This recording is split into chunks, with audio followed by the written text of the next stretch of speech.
Hello and welcome back to another board game live stream. Today we are going to be playing the Slay the Spire board game. It's a board game inspired by the video game that's kind of been adapted into a tabletop setting.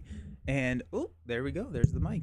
And I picked this up at Gen Con a couple of weeks ago, and I have been playing it pretty much nonstop since then.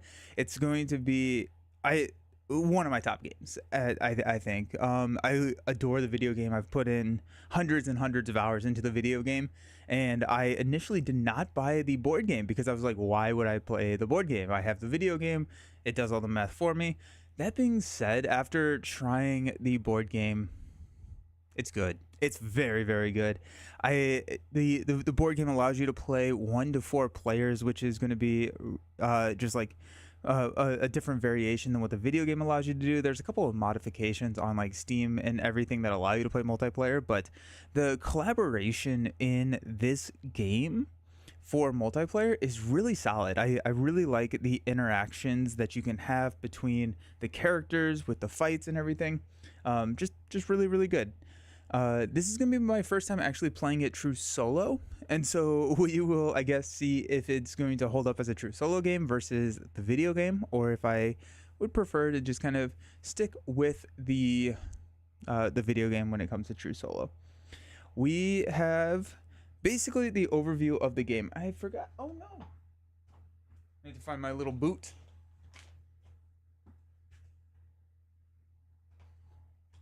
In the game, this is a roguelike, meaning that every single time you play, it's going to be a little bit...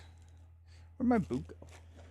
Oh, there it is. It's basically like you're starting over at a new game. So you start here in Act 1. You win the game if you defeat Act 3. So we're going to probably just play Act 1 today. The acts do take a while, and I think of them as like separate game sessions, but this is Act 1. We are ascending the Spire. Act 2, and then Act 3, and then the enemies and events and everything get progressively more challenging as you ascend the Spire. But this is where our starting point is, and we're going to choose a connected room to move all the way up until we get to the boss fight.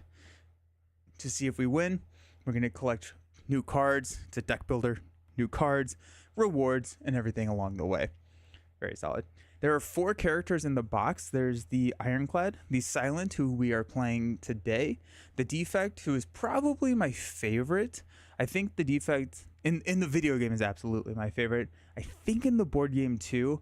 I've only played Watcher 1 time. I played I think all the other ones 2 to 3 times, and I think Defect is probably my favorite in the board game, but I like Silent. It's a little bit less chaotic in what's going on, so I figured it'd be a better like first stream, and so we're gonna be playing Silent, and then the final one is the Watcher. Yeah, it's solid. J Venom almost bought this at PAX, but it looks like so much upkeep. It isn't not a lot of upkeep, but it is less than what I initially thought it was going to be. They do a lot of things where they kind of consolidate a lot of the video game mechanics into like a die roll, and I think it translates pretty well. What's up, Shibi? How's it going? Thank you, Probable Genius. I appreciate the follow. Hope you're doing well. But yeah, it's I'm pumped. We've just been playing a lot. We did well. I guess we got like a pseudo win yesterday. We finished up a run where in the final Act 3 boss fight, I died. I was playing a strength-based Ironclad build, and then my wife was playing a poison-based Silent build.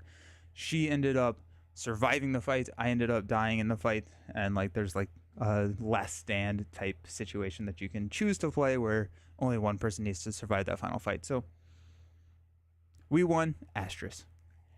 So you pick a character. They come with a start of like a start of relic. They have their own deck of cards, so these are all specific to the class. You also have rare cards that you're going to be... Oh, that shouldn't be in there. You also have rare cards that are just better and all of that stuff. And you're going to be getting card rewards as you defeat enemies, and some of the events will give you card rewards as well. There are relics, which are kind of just always on passive abilities. And when you're playing true solo, you start with a loaded die relic, which says that on a dice roll of a 4 or 5, you get a defense, and then on a 6, you trigger the a die relic ability. What I do like about this is that every single time or every single round you're rolling the die, and that number applies to all cards that reference the die roll. You're not rolling the die for every single card. So like the enemies typically will have different actions based on what the die roll is. And so if you roll into a 3, the enemies act on a 3, all your relics act on a 3, any cards that reference the die roll act on a 3.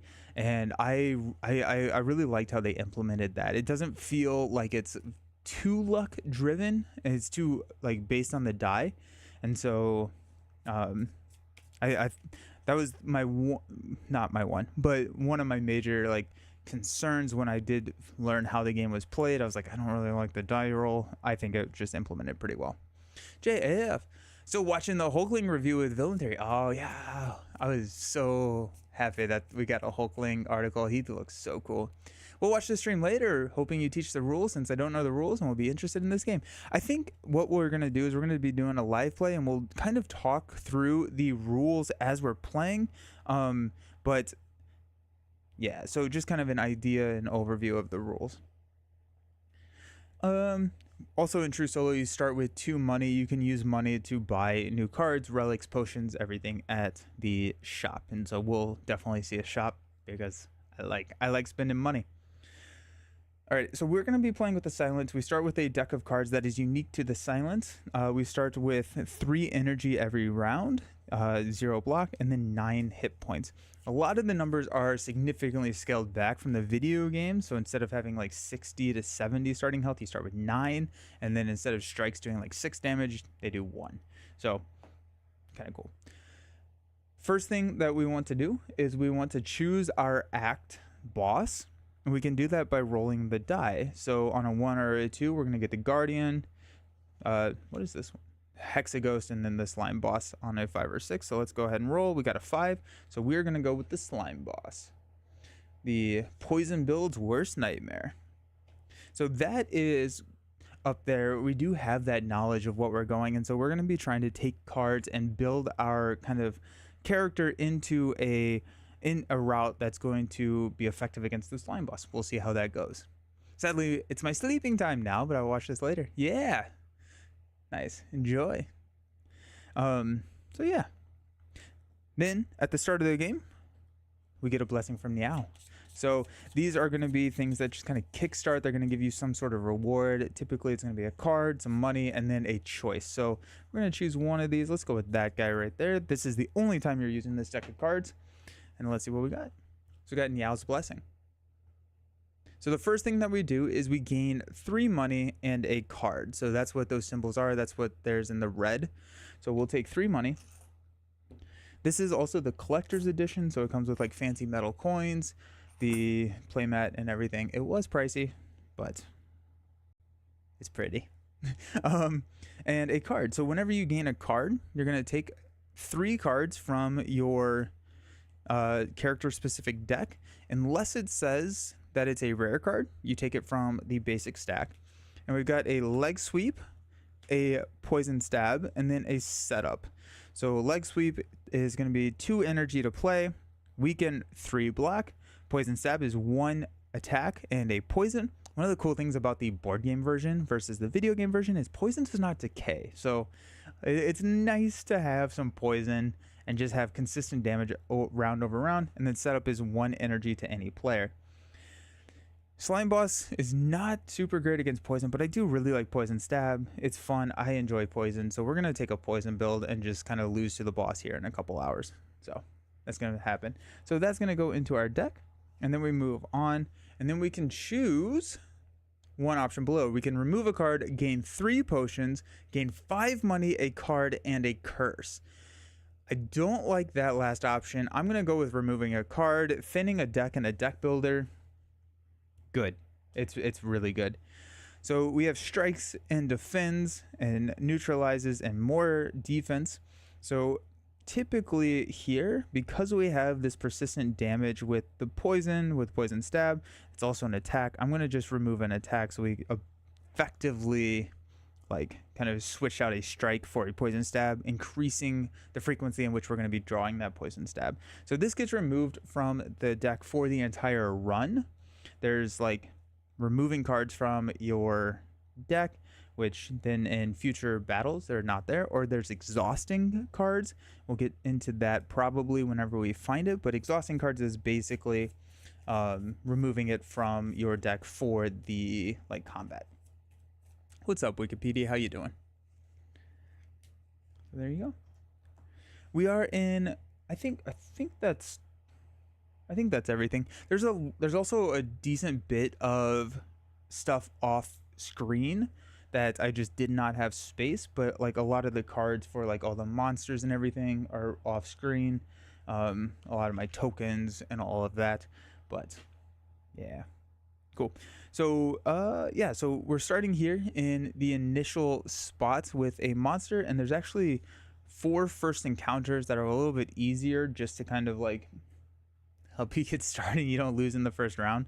So we'll shuffle these up and get a first encounter. If you're playing with multiple players, the way that you would do that is actually, I think we've always played that this player is down at the bottom, but there wasn't any room, so I put him up at the top. If you're playing with multiple players, they would take up different spots here, and then each one of them gets a row of enemies, and those are the enemies that are typically going to be attacking that player in the row. However, you can target and attack any enemy. You don't have to just attack ones in your row, and so it's a very collaborative. Like, I'm taking a huge hit from this guy, any way that you can help me kill him this round so that I don't take the hit, and then next round I can come in and help you. So that's kind of like where the collaboration comes in. It's pretty cool. So this is for higher health, like elites and bosses. Our first encounter here, we have got the cultist. So the cultist is a solo enemy, so every single round he's going to do that action in the bottom where he's going to attack me and then strengthen. Then the strengthen is going to increase that attack. So on round 1 he's attacking me for 1, round 2 2, 3, 4, 5. Up in the top left here is the rewards that I'm going to get whenever I defeat him. So I would get 1 money and a card. And then he has 9 health, which is denotated over here where my left thumb is. So that's there. And then we have these like health cubes to track that health. What I will say is that I don't like the health cubes. I think it's fairly fiddly. What my wife and I have started to do is use poker chips for health and just stack the poker chips, and then it worked out. It works out a lot better, I think. So this is the first combat. You draw 5 cards. The Silent has a ring, a snake ring. I don't actually remember what it's called. To draw 2 cards at the start of combat. So Silent actually starts with 7 cards in hand, which is pretty cool. Wikipedia got some decks to test for Marvel champions lined up. Did a perfect defense. Stop hitting yourself. Go Spider. Nice. Oh, that's awesome. Stop hitting yourselves on 1 block. That's so cool. I love Ghost Spider. She's a ton of fun. Alrighty, so start of turn, you're resetting your energy to 3, taking your block down to 0. Draw 5 cards. Here's my cards.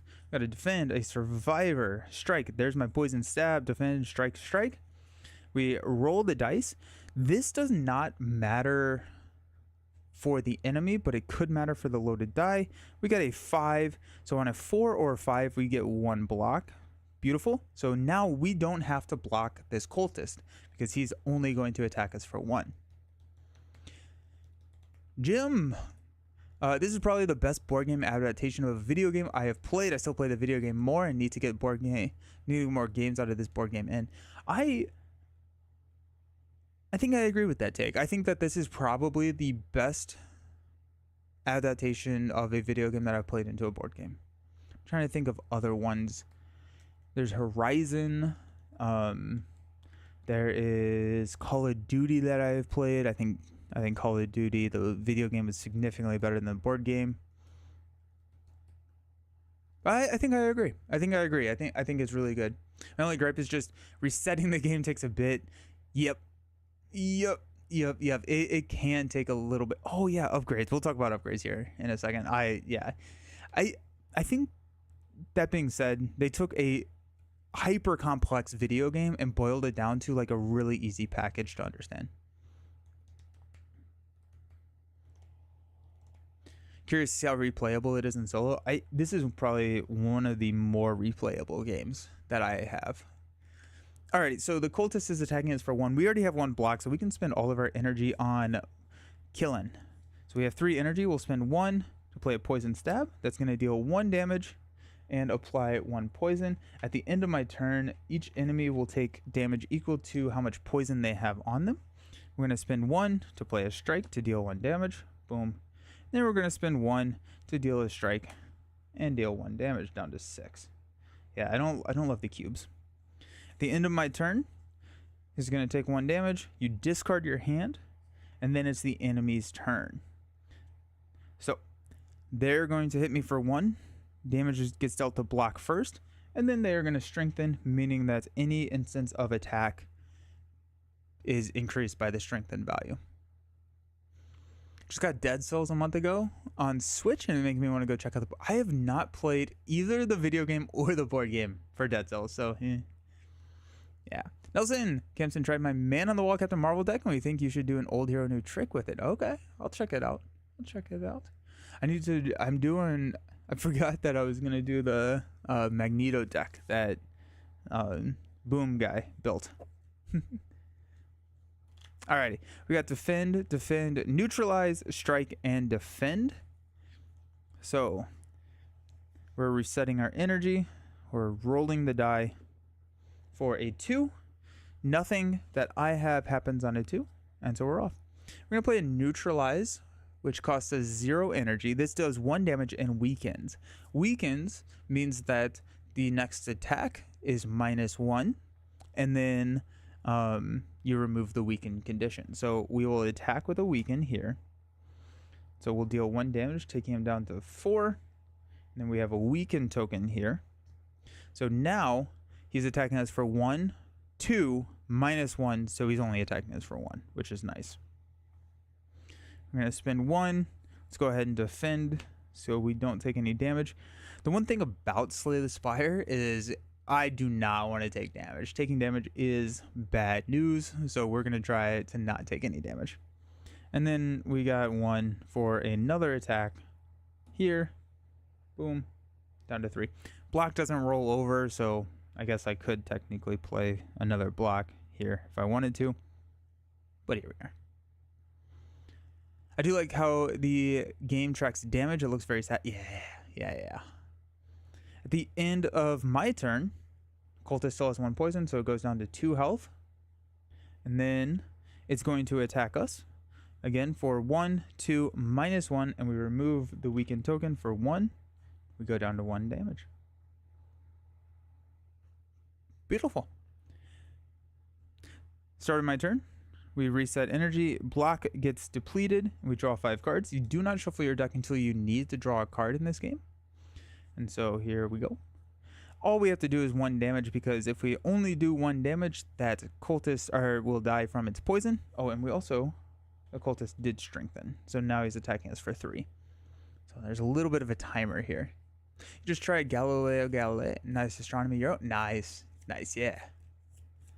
It looks really pretty. Finally getting some Kickstarter game found stuff coming in. Makes me feel like my time is flying when something random shows up on my doorstep I wasn't expecting. That's a nice little surprise, though. I like that. That's fun.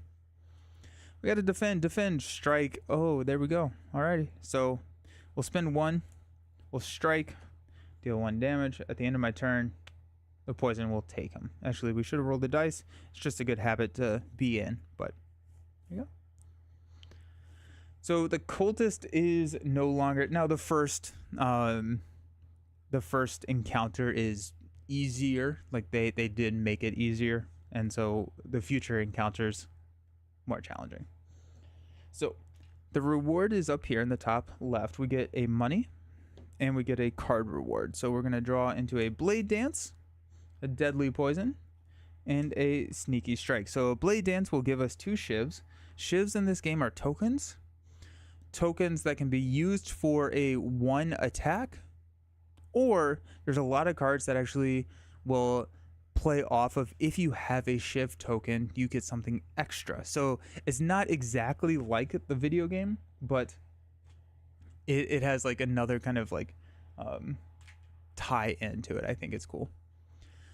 I still have yet to win 1 run of the video game. It's tough. It's a tough video game for sure. Yeah, it's tough. I've played, I think I've done,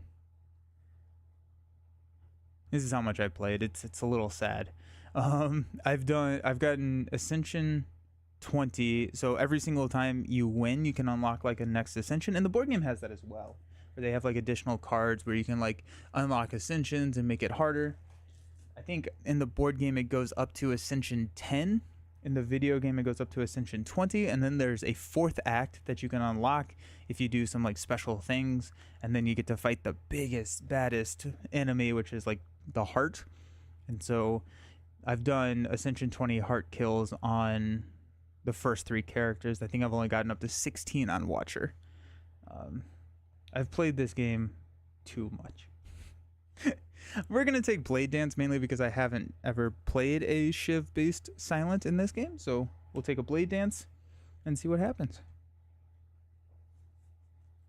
So we get to move into a connected room, and connected to the dotted line. And what I like to do here is all of these rooms are the same. They're all question marks. However, it's going to limit where we can go in the future. When I'm looking at my route to the boss, I like to see how many elites I can hit and how many fire sites I can hit. So the fire sites can help you heal health. It can also have you upgrade cards. Whenever you upgrade a card in this game, you take it out of the sleeve, and all the sleeves are provided because of this reason, and you flip it around and there's the upgraded version. So this one goes, oh, this is an exhaust card. So I missed that. But this is an exhaust card. You flip it around, it's not in the video game. And it applies 2 poison. So I really like the campsites because it makes my deck better without adding more cards. And I really like elites because they give me relics. So I think I want to at least hit this elite here, here, here, because I want to hit that shop. So I could come like this way to hit this first campsite, get a relic, kind of come up that way. I think we're going to do that. I guess like this is just technically a little bit more flexible if we wanted to do it. So let's just go right here and we'll draw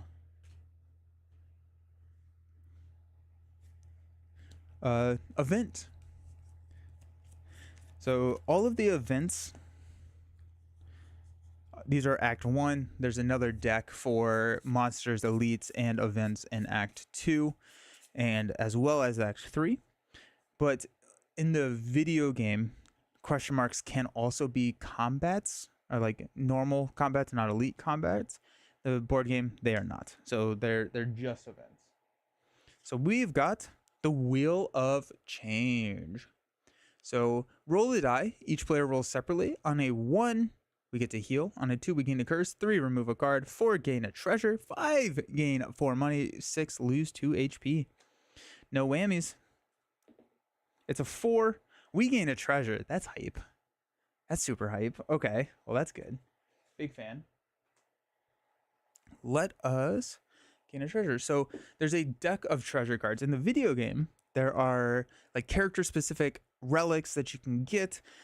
In this game, that is not a thing. All of the relics have kind of been modified so that they can work with any character.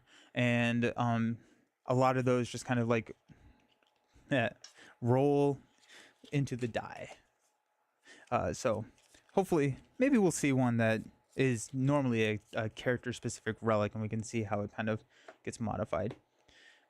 But huge deck of relics. We got the Centennial Puzzle here.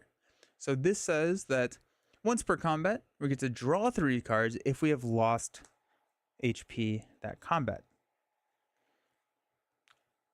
Boom. Just like that. and we get some fun stuff. The only option we have is to move up to this monster fight. So again, if we had multiple players, we would take multiple cards for each row. This is the small slime.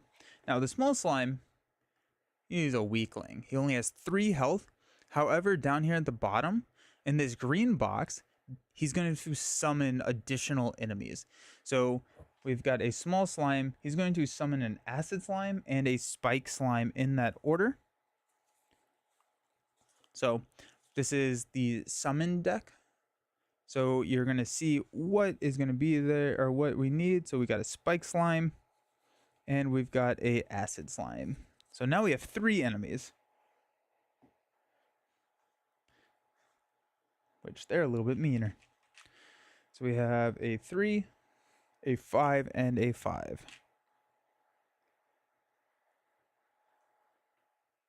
Prefer the board game to the video game. Nice. Okay. I like the lower numbers and easier to understand buffs and debuffs. Makes it really approachable for a diverse. Oh, 100%. Yeah. That's a really good point. It does feel a lot easier to comprehend, because in this, like, weak is -1 damage. In the video game, it's -25%. And it's like, that's just way harder to, honestly, like, I never do the math. I just apply weak and hopefully it's good enough. So these enemies act on the die roll. So we were talking about different enemies that have different actions based on what we roll. So like on a 1 or a 2, the acid slime is going to hit me for 2 damage. On a 3 or a 4, it's going to weaken me. And on a 5 or a 6, it's going to give me 2 damage and a daze. Daze goes on top of my deck. It's basically just a dead card. So I'm effectively drawing 1 less card the next round. Spike slime on a 1 or 2 deals 1 damage to me and applies vulnerable, which means that the next source of damage is doubled, which is brutal. And then hits me for 2 on a 3 or 4. And then on a 5 or 6, hits me for 1 and applies daze. I did get a card, didn't I? Yeah, I got the Blade Dance. We start with 7 cards because silent is silent. Here we go. So we got a strike, a survivor, a defend, strike, defend. Alrighty, all my good cards coming up soon. We're going to roll the dice. We've got a 6. So we're going to get hit for 1, 2 in a daze, 1 in a daze. So we're getting hit for 4 total. Ow. Okay. And a 6, we get to trigger a die relic ability. I'm going to choose to gain a block here. So I do agree that there's a lot going on. So there's like, you have to find where you are triggering your dice, what happens when. What I like about that, which is also true in the video game, is that you get a lot of time to learn your deck because you're adding things incrementally. And so now the only new thing is 1 card and then the Centennial Puzzle. And so like as you play, you kind of get a better understanding of what your deck can do. We're going to play a survivor. It's going to give me 2 block, and I'm going to discard a card. I'm going to discard a defend. That's going to take me up to 3 block. I'm going to spend 1 to play a defend to give me 4 block. So now I'm perfectly defended against what is about to hit me. And we're going to spend 1 to play a strike.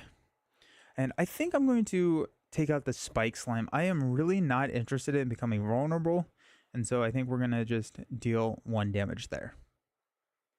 And you can choose whatever enemy you want to hit on the table. In this case, in the row, but if there are multiple rows, you could choose anybody to hit. Okay. Spike slime is gonna hit me for 1. I'm gonna get hit for 2 here. And a daze. This goes on top of my draw pile. We draw at the beginning of our turn. And then we got 1 and a daze. Just like that. I'm going to reset. I'm going to draw 5 cards. Hey, look at that. Whoa, look at that. Strike. Blade Dance. And a strike. Alrighty, so I started swinging. So I started blasting. And that's what we're going to be doing. Let's roll this. Hopefully it's a 4. So we're going to get weakened and 2 damage, and then 1 damage here. And then I do get a block from my loaded die, the True Solo relic. Well, I don't have many choices. I have 3 energy and 3 energy worth of cards to play, so let's go ahead and do that. So we got effectively 4 damage. We could take out the Spike Slime, who is going to be hitting us the hardest. I think that's probably exactly what we're going to do. We're going to take 1 damage from the small slime, which then can trigger the Centennial Puzzle. You missed the beginning. It's going really good. We're only like... We did the initial fight, which is a pretty quick fight here. We resolved an event where we got a relic, and then this is turn 2 of like the first real fight of the game. So you haven't missed much. It's going really well. We'll see. So let's do it. We'll spend 1 to play a strike to deal 1 damage here. We'll spend 1 to play a strike to deal 1 damage here. Okay, so is that 4? It goes to 3, then 2. Then we're going to spend 1 to play a Blade Dance. This is going to give me 2 shivs. These are tokens which I can hold on to, or I can get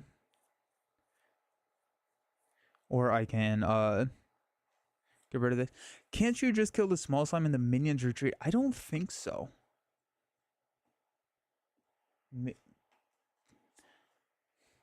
I assume not. That's not how it works in the video game. So I assume it's not how it works here.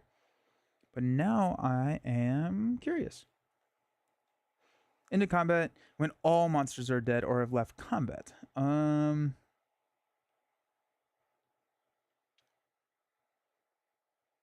Yeah, but they're not minions. I don't think they're minions. Yeah, but yeah. So they are if they are summons. But not if, which I guess like these are called summons. That would make this game way easier. And I'm pretty sure that's not how it works, but let me check. So like if you defeat like the cultist, that's kind of what I'm thinking, Leroy. I think you have to beat each one of them. In the video game, there are specific things like, and those I think that only happens in elite and boss fights, where there are minions, and then all of the things that trigger in the video game, all of the things that trigger off of like killing a enemy do not occur when you hit minions. It's in the book somewhere. So they do retreat, is what you're saying?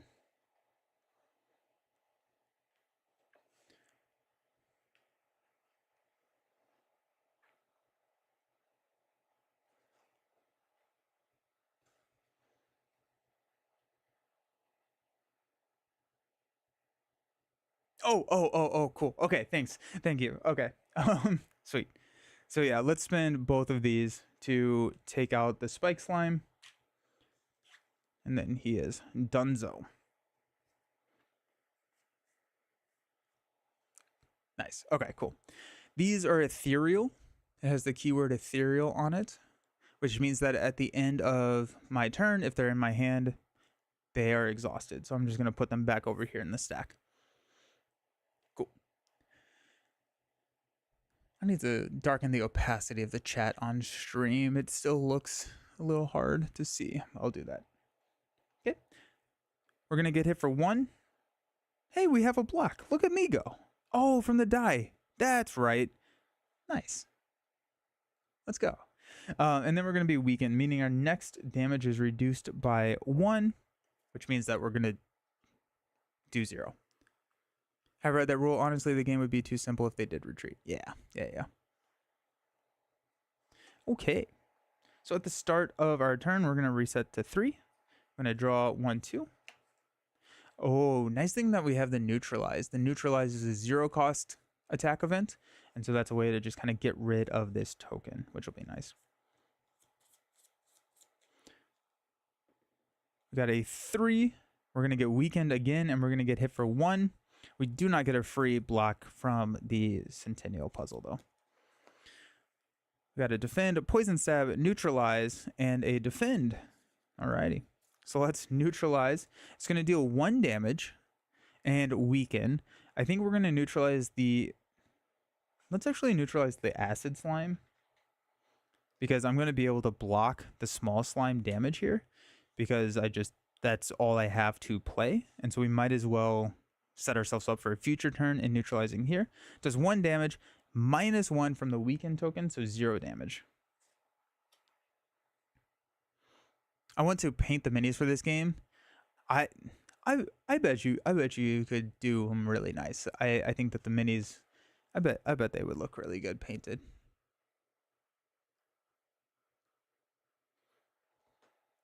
Nice. Let's go ahead and spend 1 to play Poison Stab. This does exhaust, so it's going to get removed from our deck for the rest of combat. We'll go ahead and poison the spikes, or the acid slime here. Deal 1 damage to it. And then we'll spend 1 to play a defend for 1 block. What's up? Just finished watching your and Villain Theory's first look. Cool stuff, right? I think Hulking is going to be insanely powerful. I'm excited for him.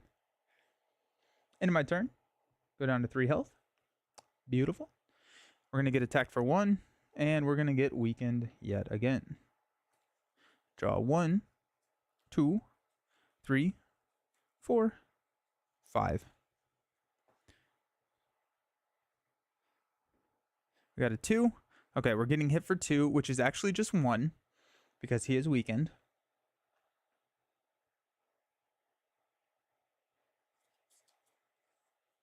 He's got 3 health left, effectively 2. A Blade Dance and a Strike can take him out. So, because we're weakened. So let's spend 1 to strike.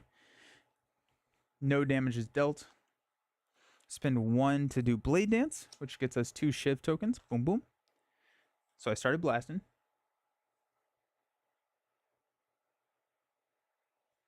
Let's go ahead and hit him for 1, 2.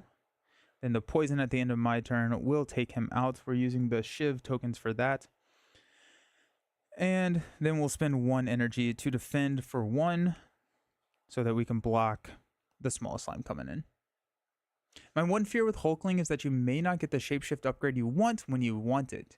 True, he does have the card that tutors him as well as his alter ego ability to grab him. So that's nice. At least the forms are a little bit better than Spectrum's forms. Yeah, J-Venom, he seems like a cool Spectrum. Alrighty, end of my turn. Pop, 1 damage. This guy gets removed. And then we got the small slime hitting us for 1. Block there. I'll reset. Deal 3 damage. Come on. Let me draw 3 damage here. There's 2. We did start last night. We had session 0 of our Cosmere RPG that I'm running. Awesome. I had so much fun. I haven't played an RPG since probably before COVID. And when the Cosmere RPG came out, me and my friends are just nerds when it comes to that world and system. And so we got to play for the first time last night and just had an absolute blast. Had a ton of fun. I'm going to spend 2 energy on 2 strikes to deal 2 damage. And then 1 energy on a defend to defend 1. He's going to attack me for 1. Boom. And then there's the strike. Just kind of speeding it up just from like a standpoint. I just kind of waiting around. And there we go. We have uber lethal is what we're saying. We're playing the Marvel RPG. How is that? It looks pretty cool. I'm not sure crazy. I'm not. You don't really level up. Interesting. You seem like I'd be an excellent. Well, thank you so much. I appreciate that. I love DMing. Just kind of funny because I know that there are like groups out there. It's like, okay, who's DMing this one? I was like, I would 1,000% rather DM than play. I love running games. I just have a ton of fun with it. Excellent. So we won our first real combat, and we still have not taken damage, which is always a good sign when it comes to Slay the Spire. Our reward here is 1 money. We're up to 7. We're going to be rolling in hot when we hit that shop up there. And then we get a card reward. We've got a backstab. It is 2 damage plus 2 damage if the enemy is at full health. And we exhaust. We got dash. 2 damage, 2 block. I can switch rows with any player. Then Riddled with Holes, which is 4 shivs. Ooh, okay. Typically in Act 1, I like to prioritize damage.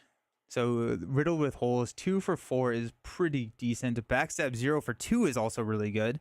And then if it's a +2, if he's at full health, that's 4 damage. That could be really solid. I also really like Dash. Dash is just card efficient because now you can get block and defense with 1 card draw, which I really like. I feel like Dash. You may switch rows with another player. Okay, someone who has played this. Someone who has played this, the board game version. Why would you ever switch rows? I don't understand why you would switch rows. I understand during combat. At the end, so not necessarily with Dash. I understand that, but at the end of combat, you have there's this part of the game where you can switch rows with people in between combats. I don't know why you would do it. You switch rows if you have a huge defense deck, but why? Right? Like isn't it random what enemies go where?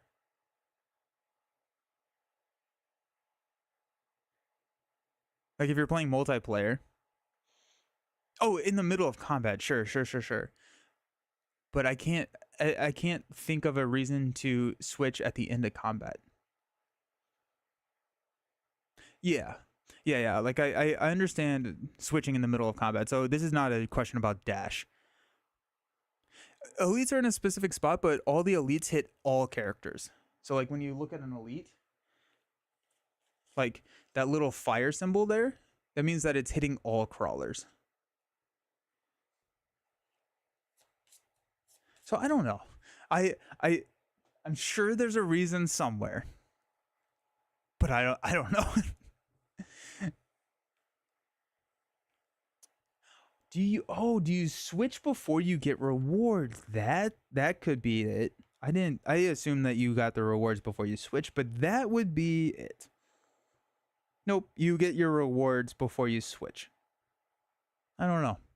So if you're player 1, you swap rows to block for player 2, then at the end of combat, you'd swap back to your old spot.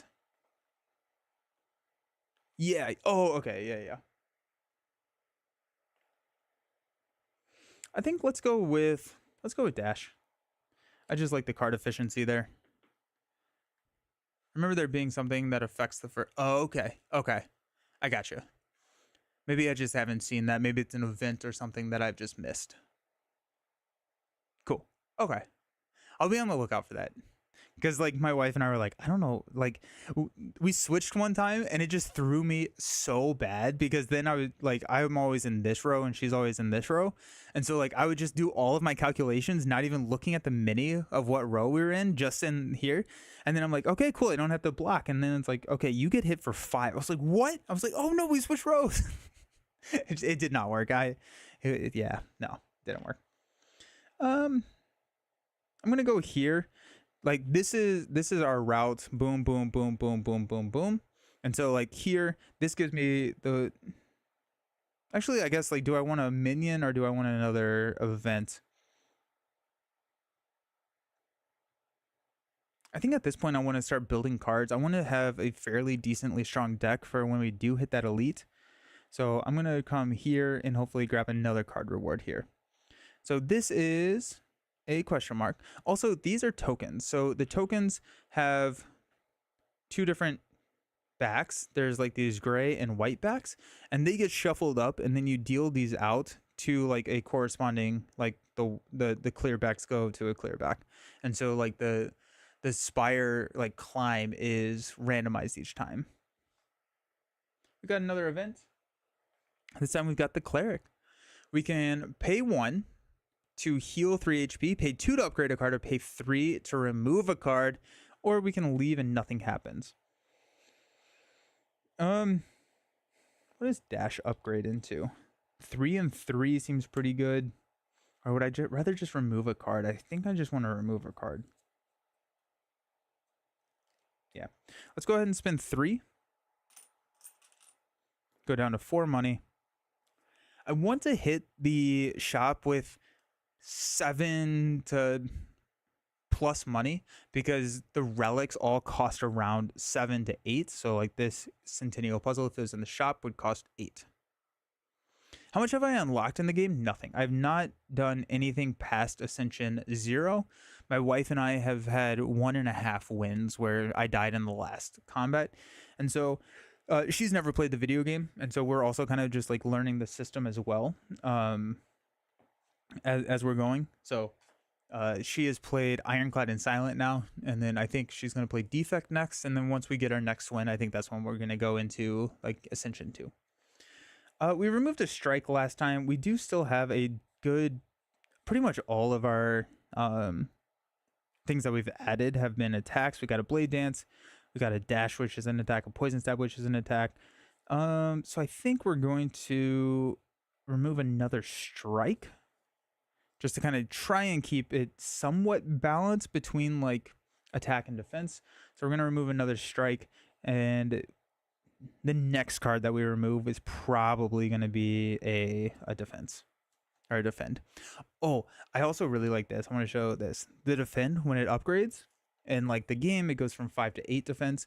And here it upgrades to 2 defense, but you can give that defense to any player. And I think that's just super cool. Like that is very flexible because there are times in like a multiplayer game where you will draw an upgraded defense card, and it's like, they're not actually attacking me this turn. And so what you can do is then give that defense to one of your teammates, which I think is really, really fun. All right, we're going to go here to the next fight. See what we got. Boom. We got the large slime. Oh, perfect. So this is another type of enemy action. So we've seen dice. We've seen just the normal. And then this is the last type. So these red boxes are effectively just a program. So first turn, we're getting hit for 1.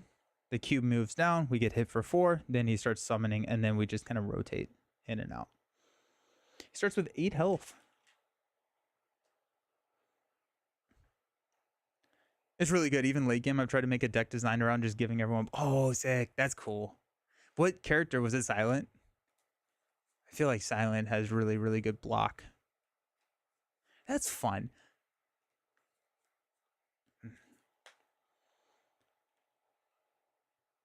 Silent is, yeah. Best at that or just best in the game? I found Strength to be really powerful as well. What's up, Don? Great to see me playing Slay the Spire. Heck yeah. I also did it with Defect, but it being tricky because... yeah. We got a strike, defend, poison stab, defend, neutralize, blade dance, and a defend. We're getting hit for 1. This symbol, the little fire symbol, means that if we had another character that was playing, we would both be getting hit for 1. But we don't have any other characters, so we're good. Roll the die. It's a 3. Nothing happens. So let's just go ahead and neutralize. So we'll deal 1 damage and weaken, meaning that he's going to hit us for 1, -1, 0. So no damage.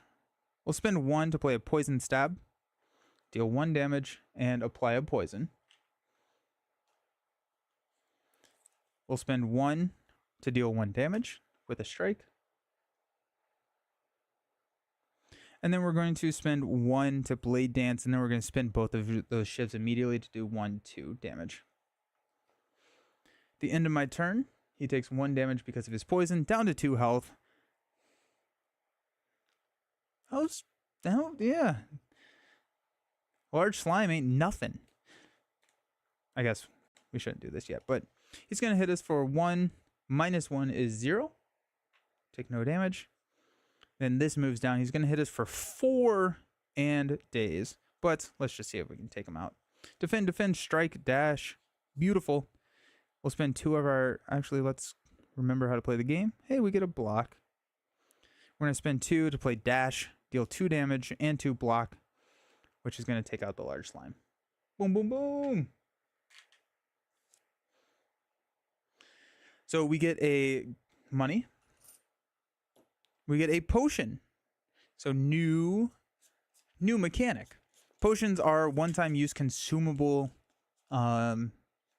things. So we get a fairy in the bottle. When your HP is set to, or becomes 0, instead set your HP to 2 and discard this item. I like how I've gotten so much stuff for like fairy in the bottle, centennial puzzle, take damage, get things for it. And then I've just gotten like full defense. I love fairy in the bottle. It's so much security. You're just like, okay, cool. I can take that big hit and then we'll figure it out. We get a card. We got dagger spray, flechettes, and a deflect. So here's one of the cards that we were talking about earlier. So deflect is 1 block, and it's +1 block if I have a shiv token. So 2 block for 0. That seems pretty good.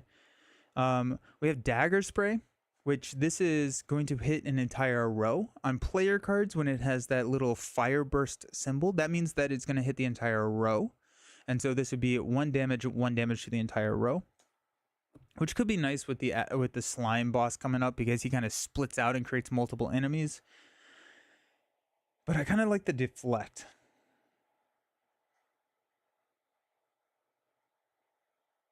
Dagger spray seems good though. What does it upgrade into? Is it 2/2? No, it's a 1/1/1 upgrade.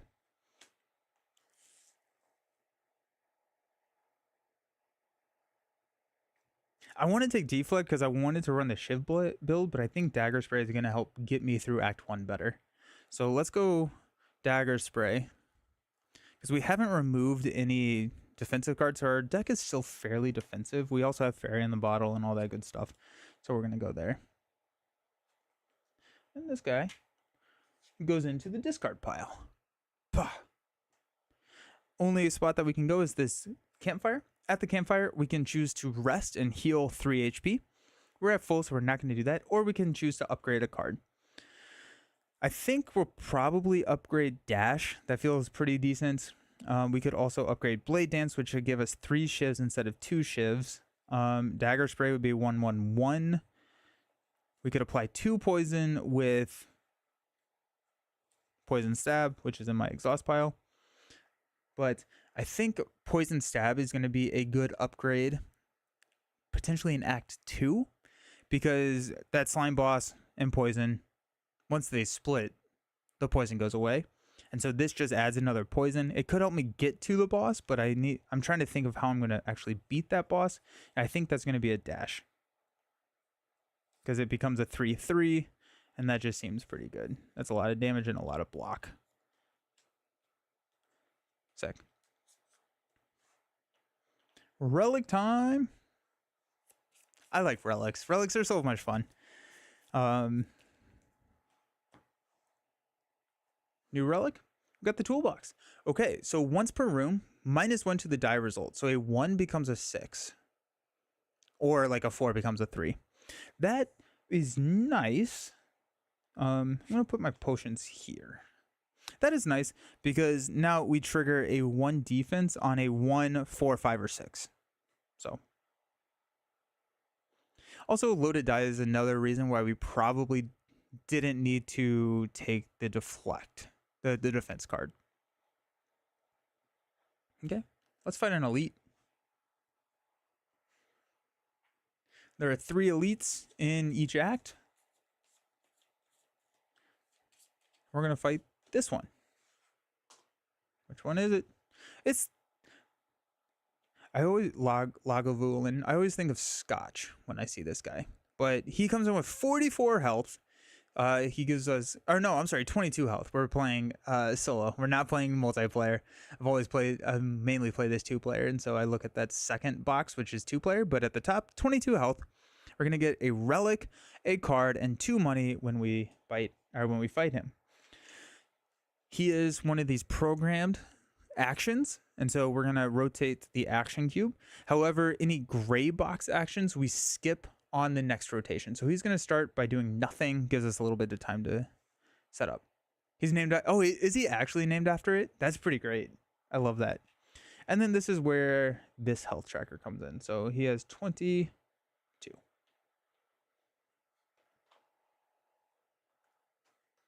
Nice. Okay. Then he hits us for 4. Then he hits us for 4. Then he weakens us and strengthens himself and hits us for 5. Then 5. So we got to go kind of quick.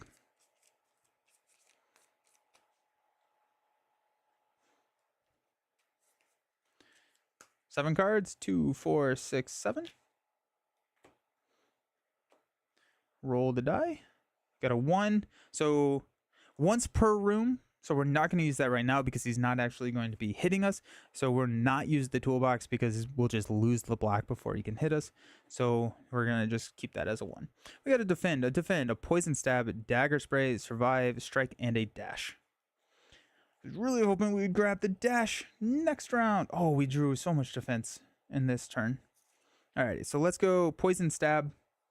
It's going to deal 1 damage and poison. That's just going to be a consistent damage for the rest of the game. And then it doesn't really matter. So let's play the cool card, dash. We got 3 damage. So we go down to, okay, so shoot. Okay, so set. He was at 21, so 3 damage is going to go down to 18. And then I get 3 block. Cool. He is sleeping. Now he's going to hit us really hard. We'll reset everything. Draw 5 cards. And we got a 4. Okay, 6. So we got a block. That's nice.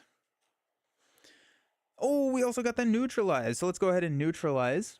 We'll deal 1 damage, take him down to 17. And weaken. So now he's only going to be hitting us for 3. And that's just beautiful, isn't it? So we'll spend 1 to play a defense to give us up to 2 block. 1 to play a defense to give us up to 3 block. So that's going to be a perfect defend. And then we've got 1 to blade dance, and we'll spin those 2 shivs. 1, 2. And I forgot to do the poison last time. So he's down at 14 health. End of my turn. He's going to take 1 damage, go down to 13. And he's going to hit us for 4. Minus 1 is 3. We have 3 block. Heck yeah. He's going to hit us for 4 again. In the video game, he sleeps a lot longer. I just want to say it. But he does wake up if you damage him. We got 2 strikes.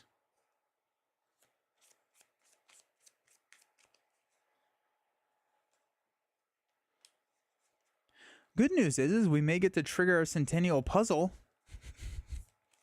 Because I think we're going to be taking some damage.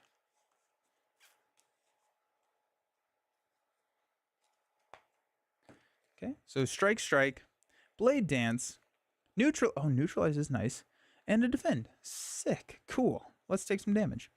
Let's go ahead and neutralize, deal 1, and then weaken. So he's going to hit us for 3.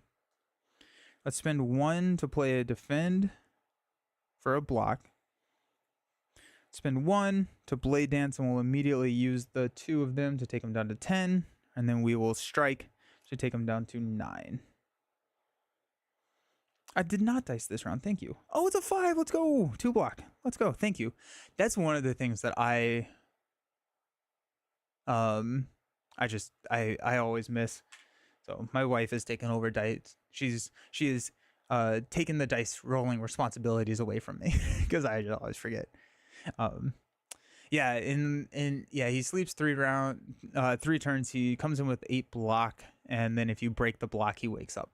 Yeah. But it gives me so much time to build power cards.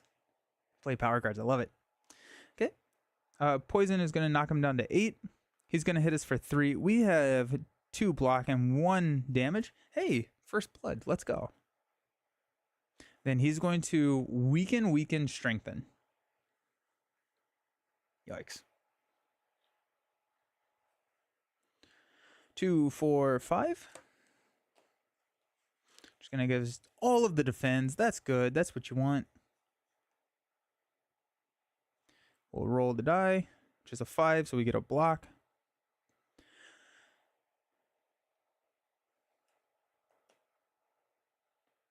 Let's go ahead and trigger Centennial Puzzle. If we've drawn 3 cards, draw 3 cards if we lost HP. So we'll draw the 3 cards. Defend, stab, survive. Mainly it's going to help get a lot of these cards back into that shuffle. And so we can either hit a neutralize or something that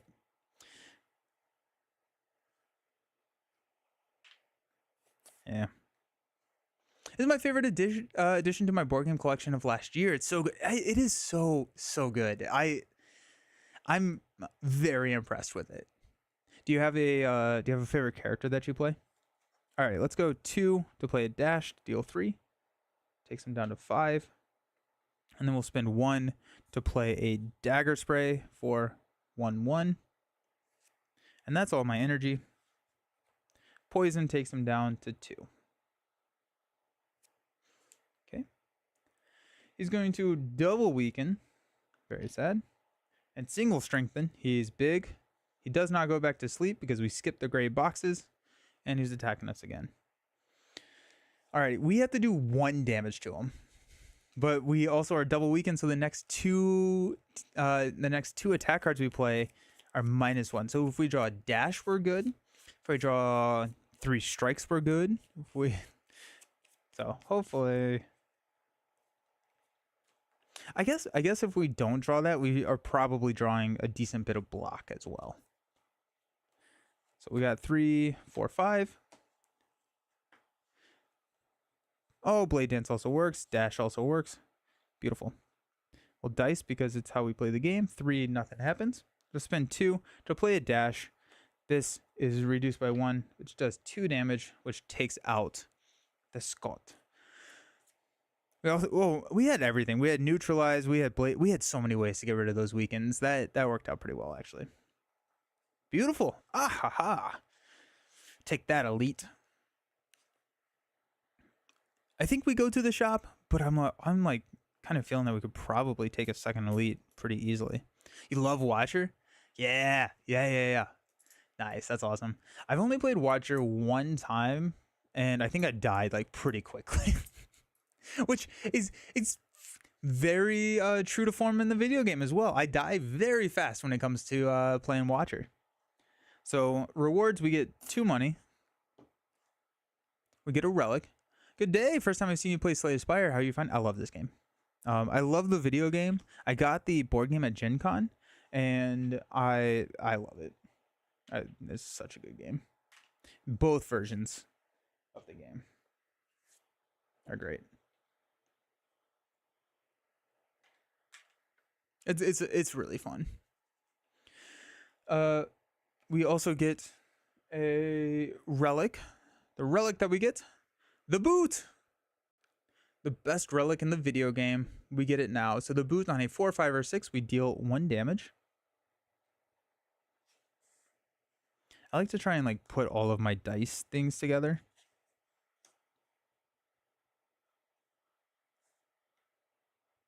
So we really like 4s, 5s, and 6s. 6 is kind of interesting because we could deal 2 damage with the boot. Because loaded die allows us to trigger a die relic ability, so that could be the boot again if we roll a 6. That's kind of fun. And then we also get a card. We've got a Masterful Stab. We've got a Backflip. And we've got a Crippling Cloud. Okay. So Masterful Stab is 2 damage, but it costs 2 if we've lost HP this combat. I am always terrified of taking that card. Backflip. Draw 2 cards, 1 block. And Crippling Cloud, we have 1 poison, 1 weaken to an entire row. We are about to upgrade a card, which could be this card. I kind of like Crippling Cloud. That feels like a decent AoE spray. I'm trying to think if there's anything that I would want to upgrade other than that card. Other than the card that we're about to grab. What does Backflip upgrade into? Is it +1 defense? Yeah, it's 2 defense, draw 2 cards. Seems pretty good. I didn't get all in. I bought the retail, so I don't have the mats.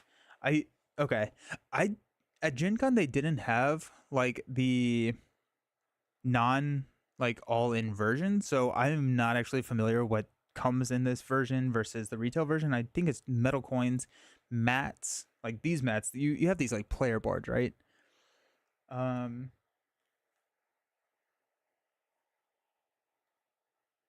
You had to have gotten the sleeves, right? Crippling Cloud is awesome. Yeah, let's do it. So on an upgrade, it double poisons and weakens.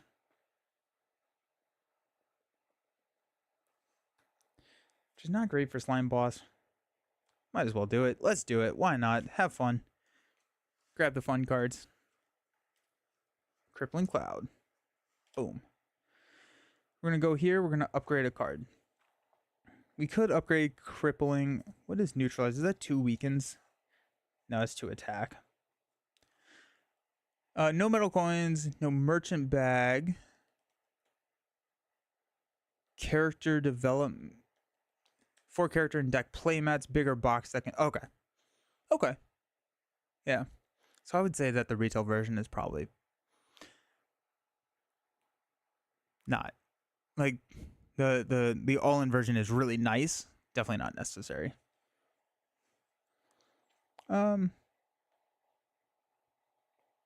Could upgrade Blade Dance. We could upgrade Dagger. I kind of like upgrading Dagger Spray just with Slime Boss coming up.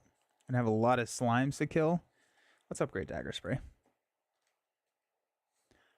I don't know if I got the Claw Pack. That may have been an add-on. Maybe.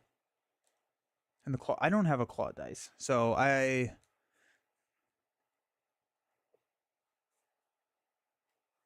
yeah, the sleeves are a little rough. The sleeves are not super high quality. I probably will switch them out with just like a dragon shield at some point. But like you have to have like some sort of like black backed because you can't have anything showing through the sleeves. So yeah, no, I agree. I wish that the sleeves were a little bit higher quality. I feel like we should definitely go to the shop just because I want to see a shop. Oh, they do. Okay, so they replace the sleeves if you contact them. That's okay. That's awesome. Good for them. Good for them. That's good.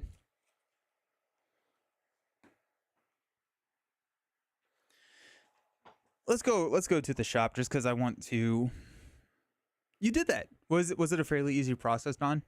Like they were easy to work with and everything? I assume probably. I like the idea, but the sleeves are bad quality. 1,000 black game Genic. Oh, okay. Nice. Good on them. Made me love the game. Very nice and fast. Okay. That's awesome. So it stinks that like the sleeves are poor quality. What I kind of am, I guess, assuming at this point. You asked for 200, got 500? Nice. Did you have to pay for any of them, or did they just send them to you for free? Because like it sounds like they probably got the sleeves in and they're like, we don't like these, and so they probably just it is free. That's awesome. Good for them. Okay, I'm all in on this game. Oh yeah, that's good. Because like if I was in their shoes, I would see this. I would like, I don't like those, and then like I think offering free replacements is a really good way to just be like, yep, great, good on them. The stack with 1,000 Matt Dragon. She's waiting for future Marvel Champions. God, nice. I love Dragon Shield. Sleeves. You have 5 packs? Dang. Nice. That's awesome. I'm going to go to the merchant rather than the other elite. So we'll go here. We've got the blue slaver. He hits pretty hard. That's good. He has 10 health.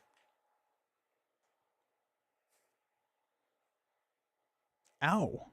He's going to give us 2 money, which is nice. So we're going to roll into that shop with 9 money, which feels pretty good. So let's go 2, 4, 6, 7. We got a survivor, a dash, a strike, a defend, a crippling cloud, a defend, and a neutralize. Our die roll is going to be a 6. So we're going to deal a damage. He's going to hit us for 2 and a daze. So instead of triggering this one, I'm going to actually deal another damage just because we have a dash in our hand, and that's going to cover all of the block that we need. I backed on Kickstarter, not sure if they'd do that with retail. That's fair. I would hope that they would.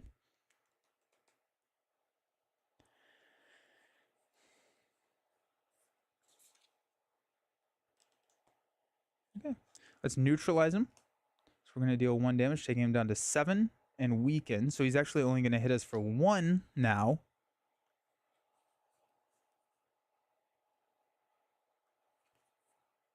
I'm going to spend 2 energy to play Dash. It's going to give me 3 block and hit him for 3. Take him down to 4. And then we'll poke him with a strike for a 1. Take him down to 3. Beautiful. He's going to hit me for 2 minus 1. So 1. Go down. Daze goes on top of my deck. Then my turn. My turn again. Oh my goodness, a daze. A strike. A defend. A dagger spray, which is lethal. And a blade dance.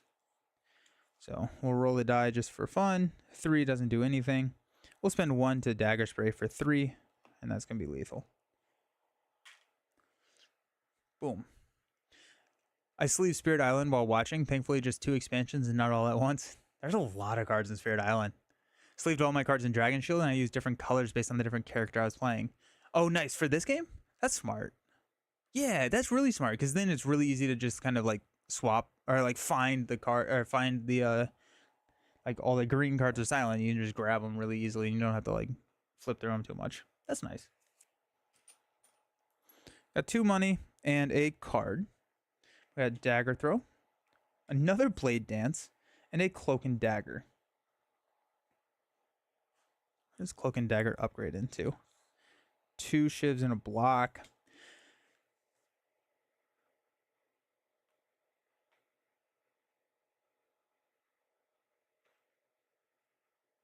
What do we think? What do we think, team? I'm kind of leaning towards Blade Dance or Cloak and Dagger. We already have a Blade Dance. I really like the uber flexibility that is like shivs. You just throw that damage wherever you need it, and that's really nice. Cloak and Dagger, if we upgrade that, becomes 2 shivs in a block, which is nice. It's effectively an unupgraded Blade Dance plus a block, which I think is pretty cool. Dagger. Let's do it. All right. We already have a Blade Dance. We don't need 2 of them. There we go.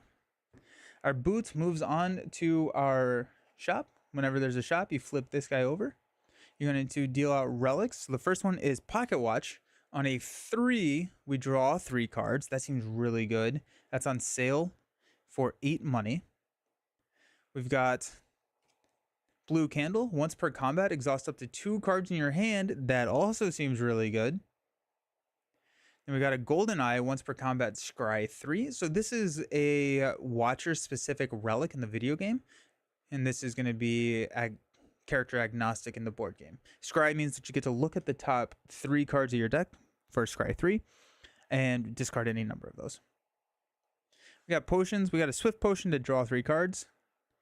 That costs 2. I think all the potions cost 2 pretty much. Got a Purify Potion. Okay, this is hilarious. Draw 3 cards with the Swift Potion under the Pocket Watch. Exhaust up to 3 cards under the Blue Candle, which exhausts cards as well. And then this is going to be a Scry Potion. Deal 4 damage. Nice. We also get to flip up 3 cards. We got a Poison Stab, a Terror, and a Dagger Spray. And we can buy these cards for the price here. So Terror, which is an uncommon, a blue backed card, costs 3. And then these 2 gray cards cost 2. And if we had any rare cards, they would cost 6. We can also pay 3 to remove a card.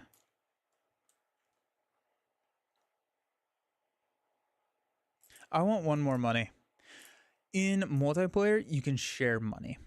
So that's kind of cool. So like if I was playing with a partner and I was like, I really need 1 more money, and they have that, they can do it. Terror is... Yeah, we have not seen Vulnerable. So this is a Broken Heart, which applies to Vulnerable condition, meaning that the next attack deals double damage and then you remove Vulnerable.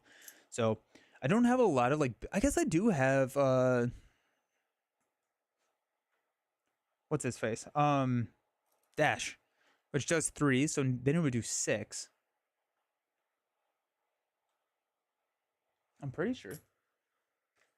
Pretty sure you can share money.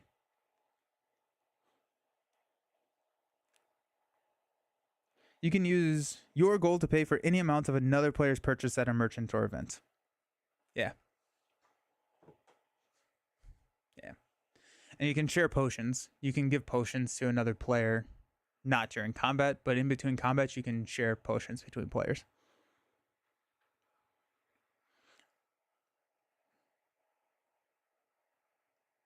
Pocket Watch seems really good.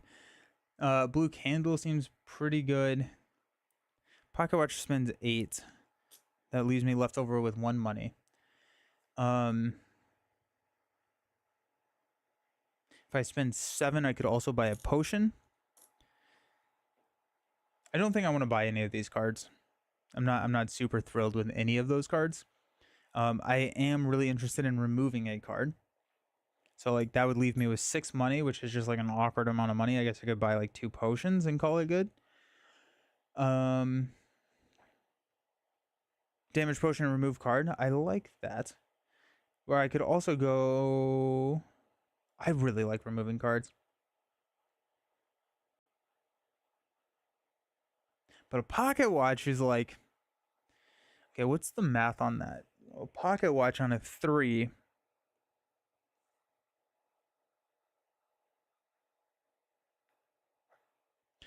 I think we remove cards. Let's remove a block, especially because we just picked up a cloak and dagger. Or yeah, cloak and dagger. So let's remove a block. Pocket watch does seem pretty nice, right? It's also very expensive. We got 6 money left over. We'll spend 2 of that money to grab a fire potion, because that's just 4 damage. That feels pretty good, especially coming up against a boss right here.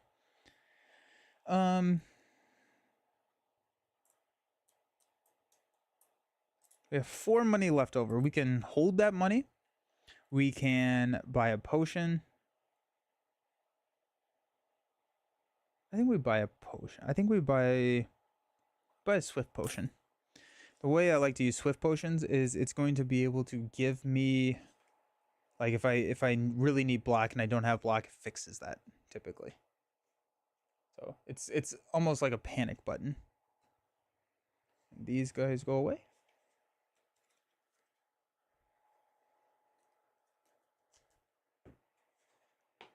Flip that right back over. You're making me want to buy this game now. I love the video game. I was unsure how it would translate to a board game. 100% in the same boat as you, where like I did not buy the board game because I love the video game so much, and then I was able to try it, and it's way better than I thought it would be. It's good. I'm a big fan of this. So yeah, one of the best translated video games out there. I totally agree. And like Slay the Spire is by far my most played video game. By far. Probably by like over double the next one. Well, actually no. I take that back. I played a stupid amount of Pokemon as a kid. Let's say after like college, when I'm looking at video games, Slay the Spire is easily my most played. I remember when I first got Slay the Spire, I downloaded the game. I don't even remember why. Maybe one of my buddies told me about it.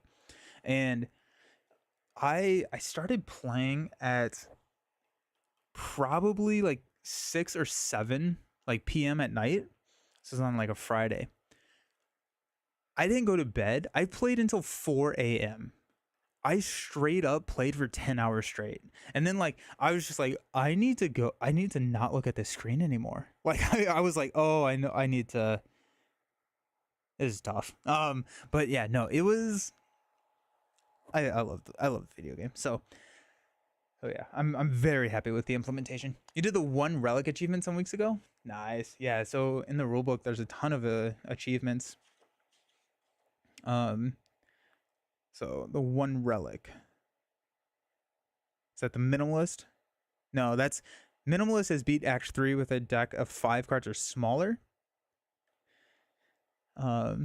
Hit the block limit. Who needs relic? Beat Act 3 with no relics or boss relics. Oh, in the video game? That's crazy. Yeah, that one's tough. Um, I did the 5 card one in the video game. That was fun. I did that with Watcher. I was able to go infinite with Watcher. It was like a Wraith rush down type that situation. That was a good time. I don't know if I've done the one Relic. I think I tried it for a long time, and I think I actually did. I think I was able to swap my starting Relic, and this isn't a video game. I was able to swap my starting Relic for a good boss Relic, and that helped me do it. I think I did. I think I did that with Watcher as well. Sounds about right for my first playthrough of Slay the Spire. Same thing happened to me with Balatro. Oh, I've played a stupid amount of Balatro. The one that I'm kind of stuck on right now, not stuck on because that sounds like negative, but I'm loving right now is Monster Train. I've been playing a ton of Monster Train. Monster Train 2 is out, but I do all of my gaming on like iPad, and Monster Train 2 is not on iPad yet. And once it does, GG Nelson. Put my daughter to bed at 8 p.m. I stayed in a room playing on my Steam Deck until like 3 in the morning. Yeah, dude, they're so addicting, right? What is my favorite character to play? Defect. I like Defect. He has like these orbs, and so you've played the video game, so you're familiar with kind of the concept of Defect. But in this game, whenever there's no like positioning of orbs, and so actually grab it right here. So like there's no positioning of orbs. And so like you can evoke any one of them whenever you get to evoke an orb, and so he's like really flexible in that way. And then I like Dark. Dark it deals 3 damage plus 1 damage for every power card you have in play. So it's a way to kind of like still get that scaling of like the dark orbs, but then like it also leans into him wanting to play powers, or I guess them wanting to play powers. Monster Train 2 is good. You can unlock the heroes from the first game. Oh, that's cool. Ah, that's cool. I love Defect, but suck at it. I like Defect. I think is. I don't know. Would you consider Defect probably the weakest character out of the 4? Defect is your favorite in the video game too. He's so much fun. I love him. He's so much cool. He's so cool. I got the.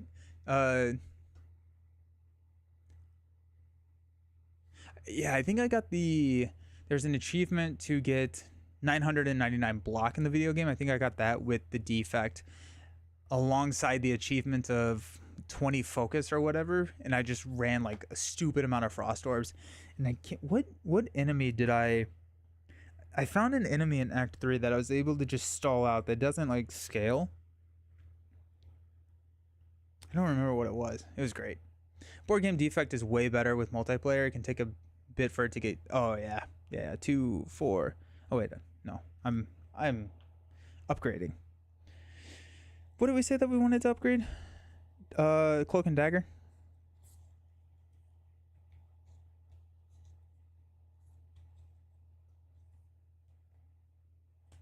They do have power cards in the board game. I just haven't drawn any of them. There's one right there. So there's a well-laid plans, accuracy. Yeah, they do. Oh, there's only 1 copy of each power card. Gotcha. Interesting. Defect. I ran a build with Defect that was really effective. It was lightning this board game, lightning orbs. Then I forgot what the upgrade was, but there's an upgrade. Or I'm sorry, a power that the passive ability of the lightning orbs is increased by 1. So instead of 1 damage, they deal 2 damage. On upgrade, it deals plus 2 damage, so 3 damage. Then I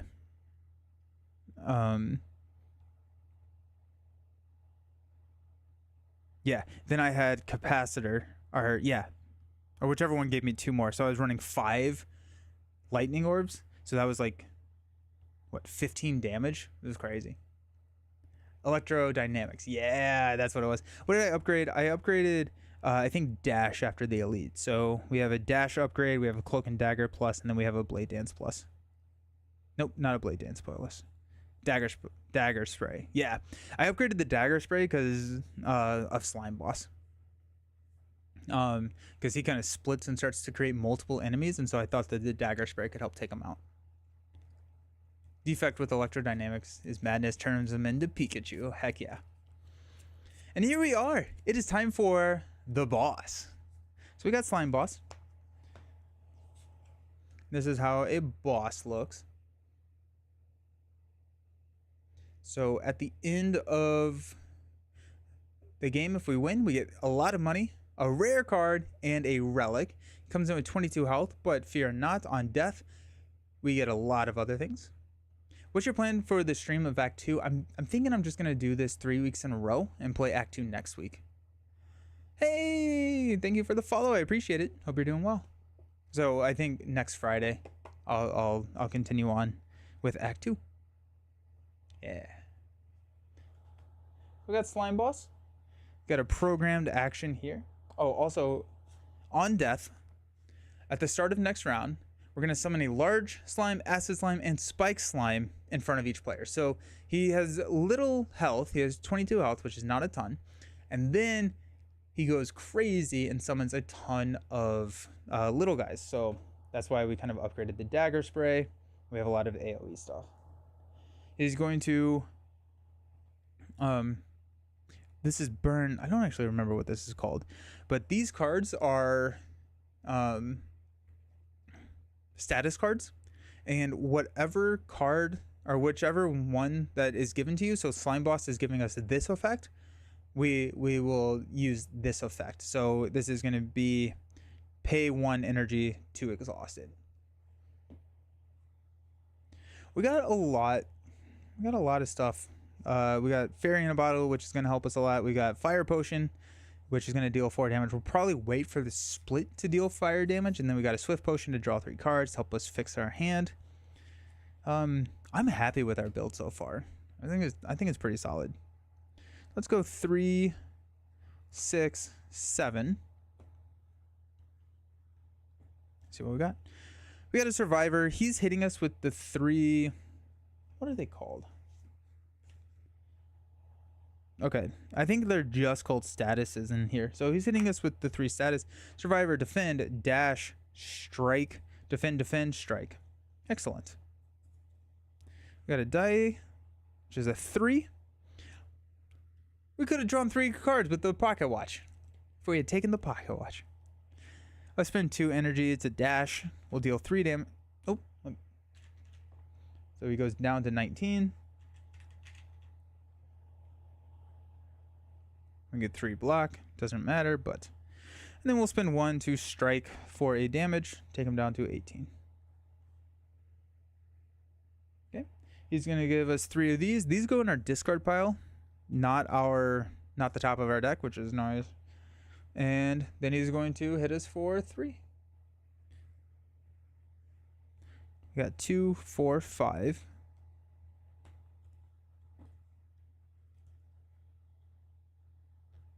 Lose all our block. Crippling Cloud, Poison Stab, Blade Dance, Dagger Spray, and a Neutralize. So no defense. I feel like Crippling Cloud, I want to wait until we split him. I think that's going to be just significantly better if we split him there. What's our die roll? Die roll is a 1. I think here we're going to Toolbox and turn this into a 6. So that's going to deal 1 damage. And then we're going to trigger a die relic ability. We're going to trigger the loaded die to give us a block. Just because he's hitting us for 3, I want some block here. And then we'll be able to actually hit the Centennial Puzzle, because we are going to be taking damage this round. And I think I'm okay with that. We're going to be taking 1 damage because I'm going to neutralize him. So he's going to attack us for 2. We have 1 block. So I'll take 1 damage to hit that Centennial Puzzle trigger. And then we can... If we're getting hit harder, like with a 6 next round, then we can figure that out. But cool. So 0 for neutralize. It's gonna be 1 damage and a weaken.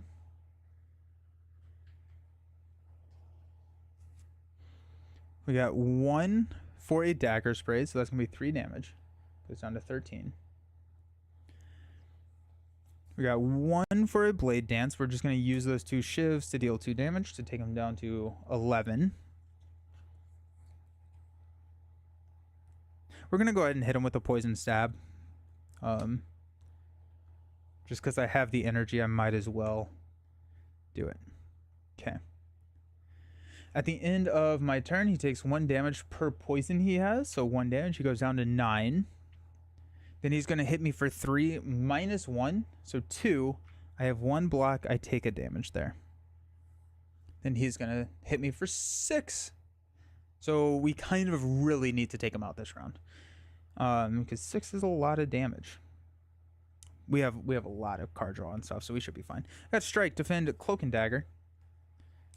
We deal ourselves an encounter card because we're shuffling our player deck. Wait, no, wrong game, sorry. Does anyone else do that where they will like use terminology from other games to describe? Like I called power cards upgrades earlier in the stream. I gotta do that all the time. We also have a fire potion, so if we can only do like 5 damage, we can hit him with the fire potion. Cloak and Dagger, Defend, Strike, Defend, Strike. Yikes. So we deal 4 damage. Let's go ahead and Centennial Puzzle here to draw 3 cards. Blade Dance, Defend, Neutralize. Alright, we'll hit him with the Neutralize to take him down to 8 and Weaken.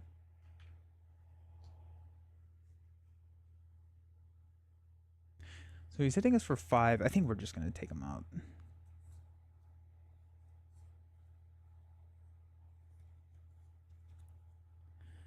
Okay, so let's go ahead and hit him with a fire potion. So this actually just gets discarded. They're one-time uses.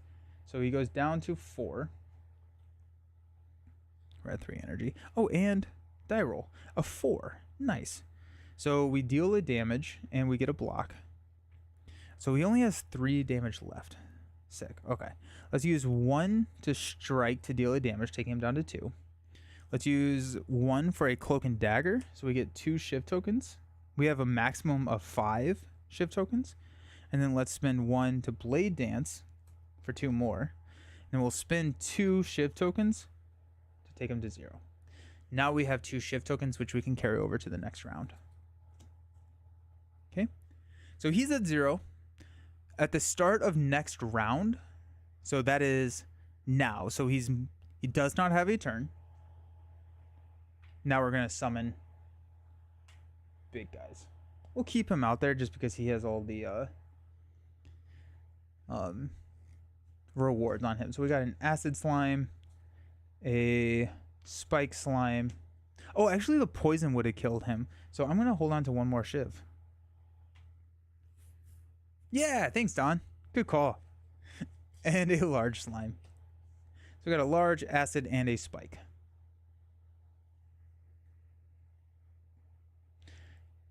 So got 5, 5, 12.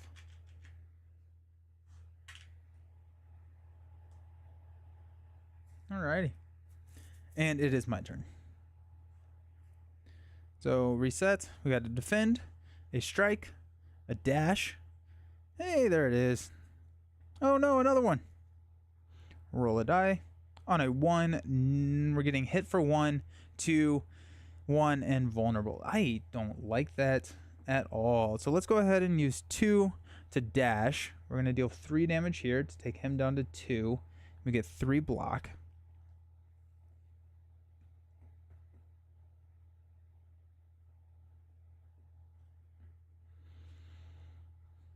I'm going to spend 2 shivs to take this guy out. Really don't want to be vulnerable. So we're good on defense here.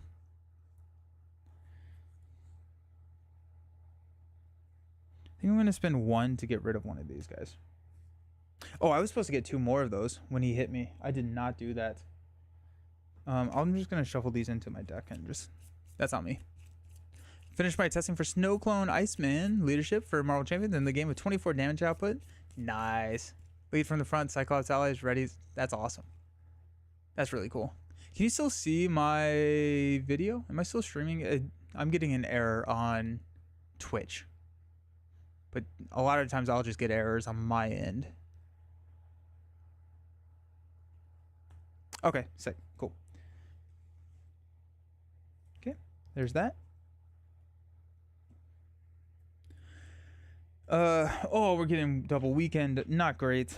So 2 weakens from here, 1 damage, and then 2 damage there. Yikes. Alrighty. Go up to 3. We got a crippling cloud. Beautiful. Status, survivor. Another one. And another one. Alrighty, well, I wonder what I'm going to play. Roll a die. On a 4, we get a block, and we get to deal 1 damage. I'm going to get weakened and attacked for 4. Yo!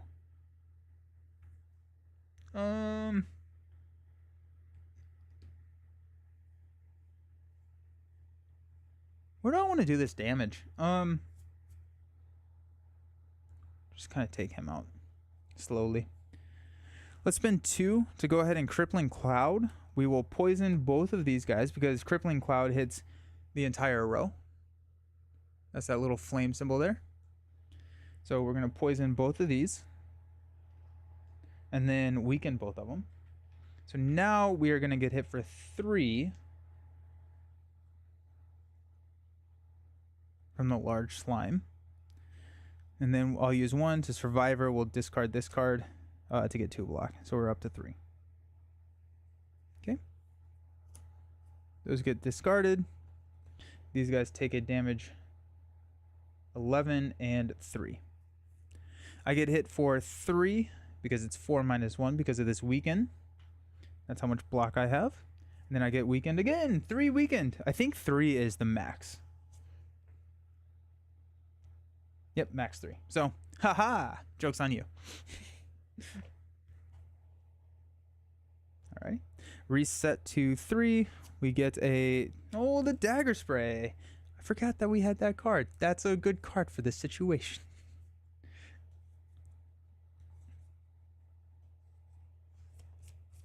The dagger spray. I forget. Yeah, I should have known that we had the dagger spray coming, which means that we did not need to deal the damage to the acid slime. We should have hit the large slime with it. But here we are. We got dagger spray, defend, status, strike, status. Card. It's a 4. So we get a block, and we'll deal a damage here. Oh no, the dagger spray, we're weakened. Ah! Well, that's sad. Let's swift potion. We'll draw 3. Status, defend, strike. Alrighty, well, okay. I need to get rid of these statuses, but I also need to get rid of the weakened.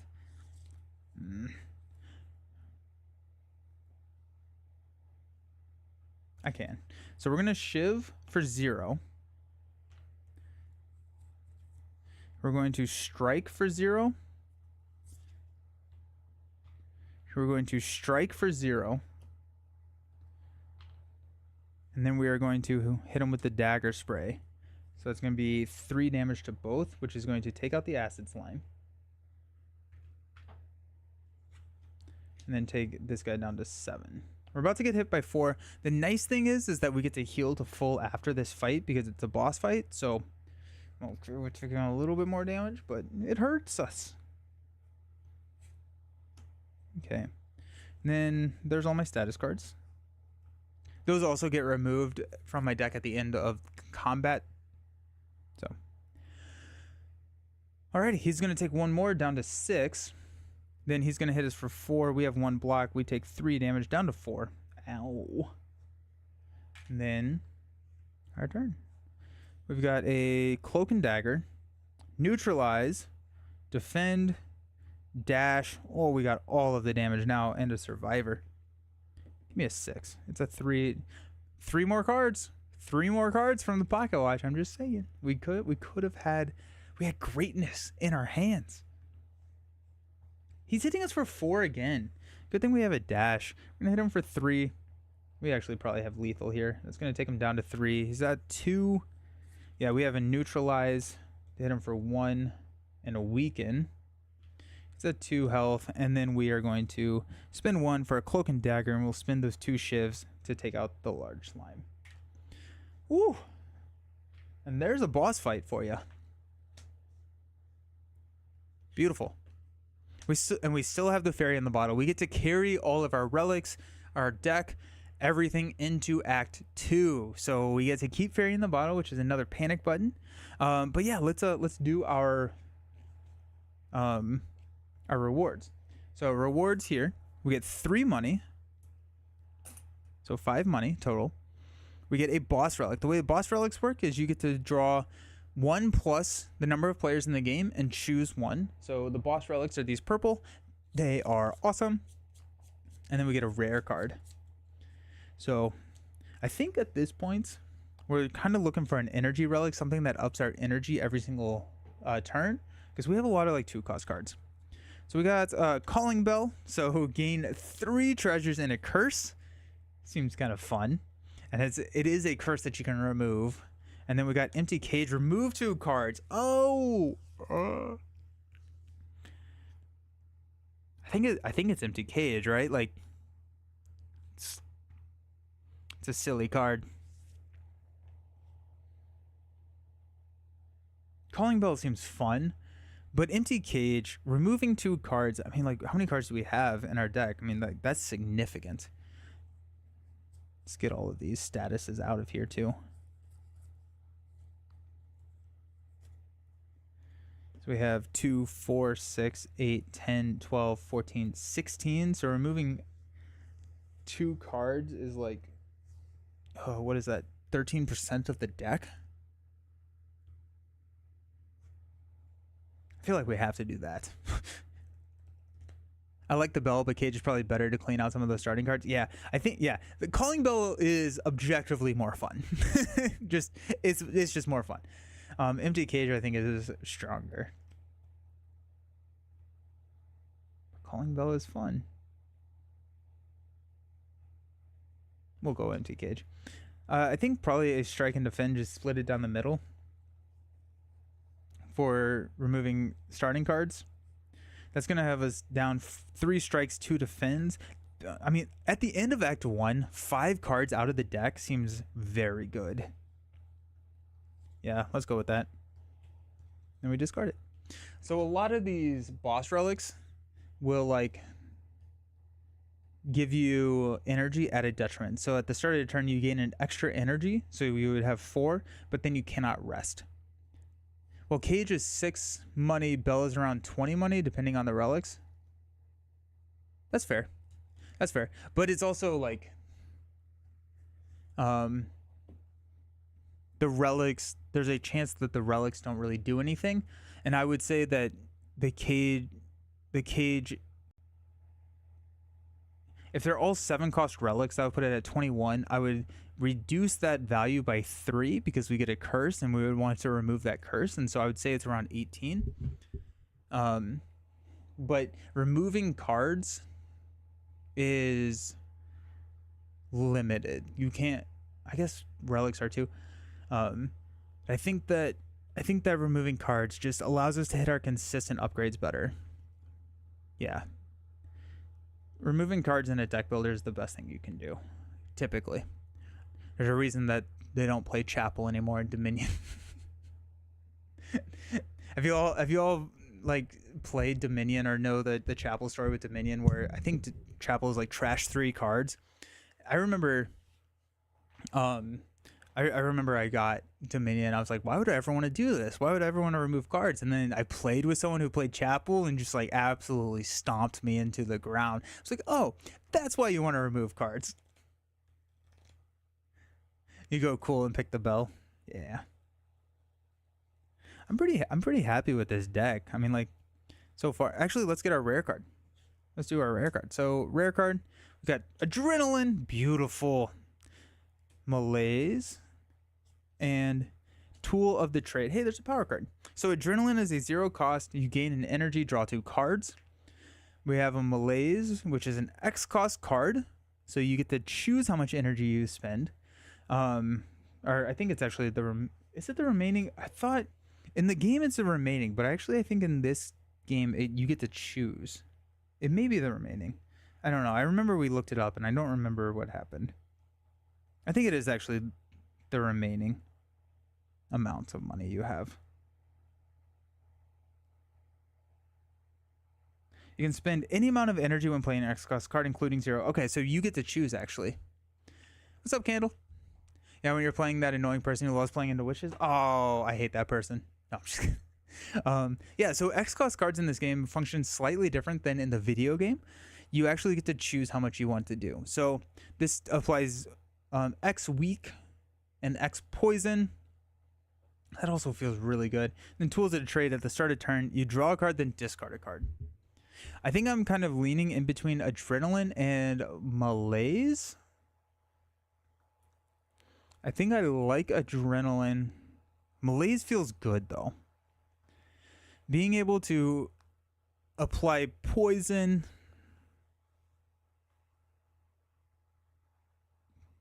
Probably 3 points. Adrenaline. What do y'all think? I don't think I need tools of the trade. My deck is fairly streamlined, so I don't know if I need that. Adrenaline does give me an energy. Yeah, so adrenaline is going to give me 1 energy and then draw 2 cards, and then it exhausts. Then we got malaise, which applies X weak and X poison based on how much we spend, and then exhaust. Adrenaline is pretty good, especially upgraded. Go adrenaline? Alrighty. What's the upgrade? I assume it's 2 energy? Yeah, 2 energy, draw 2 cards. Just like the video game. Alrighty. So there we go. Beautiful. Beautiful, beautiful, beautiful. So we got that. And that's going to be our next priority to upgrade, because that just gets the ball rolling so very quickly. I mean, like, Crippling Cloud would be a good one to upgrade. I think that applies 2 poison, right?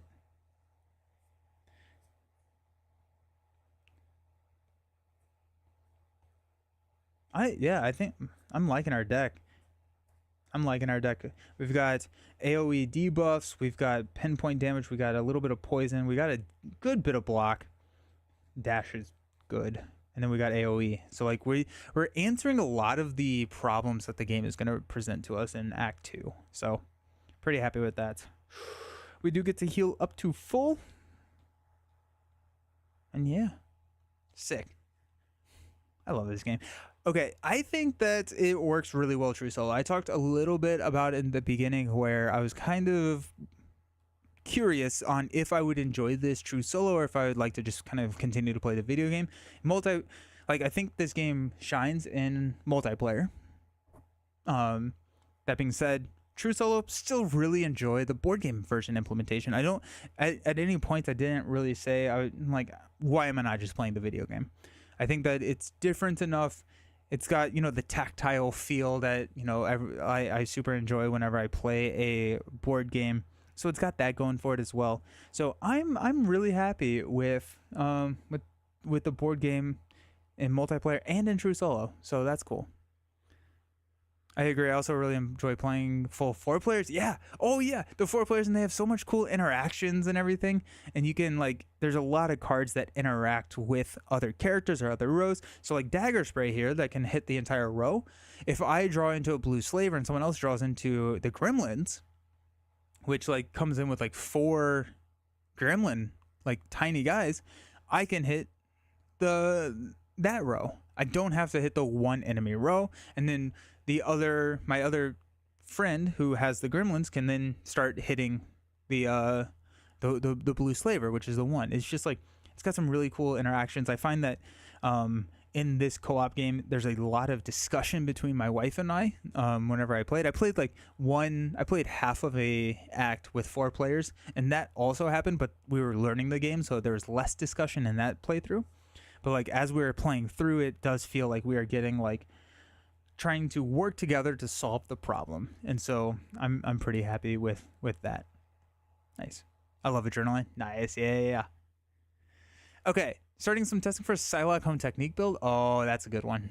Psylocke Home Technique is really solid. Okay, cool.